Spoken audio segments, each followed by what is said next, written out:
I'd like to ask you a question about the book, because Yeah. this must be the 6th or 7th book you've published, is that? I guess so, I've forgotten that. But it's very different from all of the other ones, Yeah. of yours I've seen. Yeah, There's very little Buddhist terminology in it. yes. And it's written in a much more sort of vernacular sort of style, Yeah. if I could put it like that. Yes. Perhaps you could say a bit about why you wrote it. Well, because I'm speaking about the encounter of Buddhism and Western culture. Why Buddhism has something to say, and therefore I have to rehearse the Western background to that. In a way, the first half of the book is very much about the West, both why there's a space for Buddhism, and then, the dangers to Buddhism from its assimilation to things like Western politics or Western kind of scientific views and so on.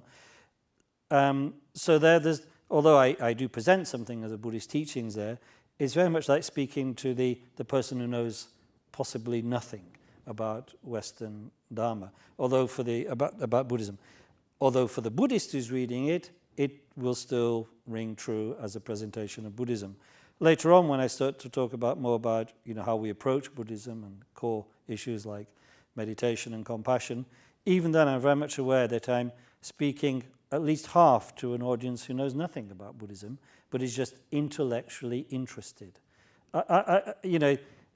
People interested in important questions about where's our culture going, what is positive in our culture, what is malignant in our culture. I want them to read the book and think, now that's an interesting perspective from Buddhism. I didn't know Buddhism said that. I didn't know Buddhism could speak to me as a Western woman or a Western man. I want them to be able to read it.